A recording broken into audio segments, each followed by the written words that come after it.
C'est pas un bon présage.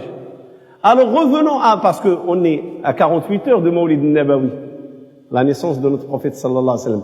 Et subhanallah, wallahi, le prophète, il a dit vrai. Il a dit, vous allez suivre les gens du livre pas à pas, par pas. Même s'ils rentrent dans la cage d'un ours, vous allez les suivre. C'est-à-dire, même s'ils vont vers la mort, vous allez les suivre vers la mort. Pareil, pas à pas. On a dit, ils ont menti sur Isa. Wallahi al-Adim, les musulmans montent sur le prophète sallallahu alayhi wa sallam. Je le jure par Allah que les musulmans montent sur le prophète sallallahu alayhi wa sallam. Parce que quelqu'un qui dit que le prophète est né le 12 avril, je suis prêt à le défier. Qu'il me ramène la preuve. Il n'y en a pas. La seule preuve qu'on a, il l'a dit sallallahu alayhi wa sallam lui-même dans un hadith, je suis né l'année de l'éléphant, l'année où le roi d'Abyssinie a voulu détruire la Kaaba, il a ramené l'éléphant. Il a dit, je suis né cette année. Mais quel jour, wallahi, il n'y a pas un musulman qui le sait. Il n'y a pas. Alors c'est quoi cette fête? Mensongère, comme ils ont dit de Isa, il est né le 25, la veille du 25 décembre. Pareil. On fait la même chose. Ce qui est vrai, c'est que le prophète, il est mort le 12 Rabi' al-Awwal. Ça c'est vrai. Il est mort le 12 Rabi' al-Awwal. Les compagnons l'ont retenu. Mais autre chose, est-ce que les compagnons, ceux qui ont aimé le prophète, ils ont sacrifié pour lui? Ils étaient prêts à donner leurs âmes pour lui. Ils ont tout fait pour son amour. Est-ce qu'il y a un d'eux qui a fêté la naissance du prophète sallallahu alayhi wa sallam ou la mort du prophète sallallahu alayhi wa sallam? Personne. On ne peut pas être mieux qu'eux. On ne peut pas. Mais malheureusement, on est dans une dimension de s'auto-satisfaction. S'auto-satisfaire. C'est quoi cette dimension? La société aujourd'hui, je le répète, c'est une société hypocrite envers les devoirs sacrés. Les gens sont hypocrites envers les devoirs sacrés. On a des devoirs sacrés, comme par exemple, Allah nous dit dans le Coran, Dieu vous a prescrit de n'adorer que lui. Et qu'est-ce qu'il y en est après? Et bien traitez-les. Donc il a relié les parents à l'adoration. L'adoration c'est quand? Une fois dans sa vie. Adore ton Seigneur jusqu'à la fin, jusqu'à la mort. C'est ça l'adoration. Traite bien tes parents jusqu'à la mort, parce que c'est relié. L'adoration d'Allah et la veillance sur les parents. Les deux vont ensemble, de soi. Mais la société aujourd'hui, vous voyez comment elle est. La fête des pères, la fête des mères, la fête des amoureux des Saint-Valentin, le Nouvel An, la fête de Issa. C'est comme ça que ça se passe la société, commerciale. Chaque fois qu'il y a une fête qui avance, on prépare des cadeaux, on prépare en circonstance les produits à vendre, et on fait. Et nous, on est des consommateurs. C'est la fête des pères, je vais acheter un cadeau à mon papa. Ça fait depuis Noël que je l'ai pas vu. Je vais le voir, hein. C'est comme ça que ça se passe.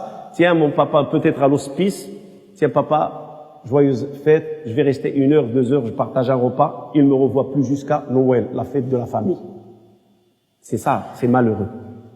Les musulmans sont rentrés dans le même jeu. Ils ont abandonné le prophète sallallahu alayhi wa sallam. Ils ont abandonné le Coran. Et ils ont voulu faire le Coran des circonstances quand il y a des décès et quelque chose, on ramène un imam pour nous lire le Coran. Et ils ont abandonné l'amour du prophète sallallahu alayhi wa sallam. Et quand il y a la fête, celle présumée, celle de la naissance de notre prophète alayhi sallam, qu'est-ce qu'on fait? On fait le manger, on se réunit en famille et on fait certains chants religieux sur le prophète alayhi sallam et on croit que ça y est, on s'est acquitté de notre devoir envers la sunna. On joue le même jeu, on suit la même voie. Malheureusement. Et le prophète nous l'a dit, vous allez les suivre et vous allez faire comme eux, pas à pas. Ne me dites pas, quelqu'un me dit, mais quand même, c'est notre prophète, parce qu'on me l'a déjà dit, vous aimez pas le prophète, wallahi al-adim qu'on l'aime. Et on demande à Allah subhanahu wa ta'ala que notre âme quitte ce monde avec l'amour du prophète sallallahu alayhi wa sallam et avec l'amour de la sunna du prophète alayhi sallam. C'est ça le vrai amour du prophète. Le vrai amour du prophète, quand je me réveille le matin, asbahna wa asbah al-mulku lillah, qui me l'a enseigné, c'est mon prophète qui me l'a enseigné. Et quand je retourne au lit pour dormir, c'est en ton nom que je m'allonge et que sur mon côté. C'est ça la sunna. Quand je mange, bismillah. Quand le jeune veut manger, bismillah, mange devant toi, ne mange pas en face de toi. Et mange avec ta main droite. Qui nous a enseigné cela? C'est le prophète alayhi sallam. Tu rentres dans les toilettes, tu dis bismillah, a'udhu billahi min al-khubuthi wal khaba'ith. Tu regardes le miroir, tu vois ton frère musulman, salam alaykum, tu crois que dire salam est une amende, tabsumuka fi wajhi akhika. Sadaqa, c'est ça la sunna de notre prophète alayhi sallam. C'est du vivant. C'est de l'investissement. C'est pas commercial. C'est pas une soirée. Et je vais dire, ça y est, j'ai fêté mon prophète. Non. Mohammed sallallahu alayhi wa sallam, Sayyidina Mohammed, je le dis, Sayyidina Mohammed, n'agrée pas de nous de le fêter en une nuit. Il nous a dit dans le Coran, Allah subhanahu wa ta'ala, wa in tuti'uhu tahtadu.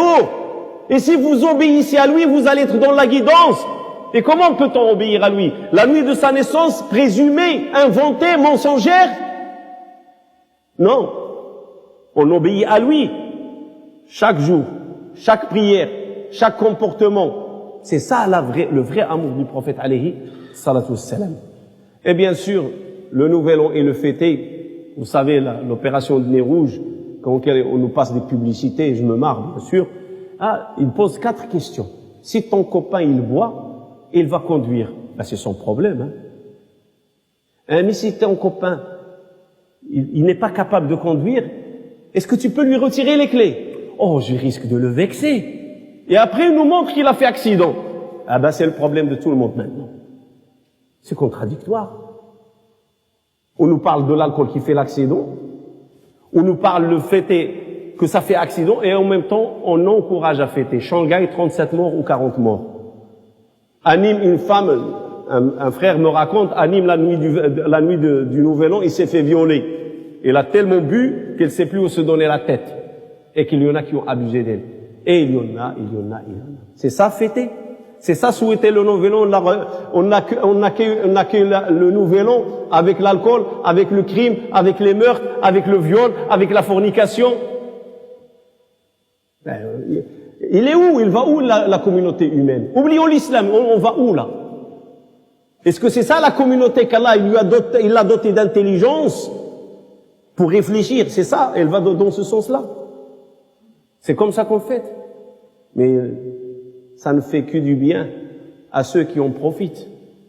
Ceux qui vendent de l'alcool, ceux qui vendent de la drogue, ceux qui font les soirées, Vous savez, des tables dans des restaurants sont réservées à 1000 euros, 2000 euros. Il affiche complet avant le Nouvel An. Ça, il a fêté, parce qu'il s'est rempli la poche. Inna Allah wa malaikatahu yusalluna 'alan nabi.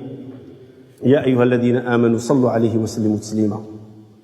اللهم صل على سيدنا محمد وعلى آل سيدنا محمد كما صليت على سيدنا إبراهيم وعلى آل سيدنا إبراهيم وبارك على سيدنا محمد وعلى آل سيدنا محمد كما باركت على سيدنا إبراهيم وعلى آل سيدنا إبراهيم في العالمين إنك حميد مجيد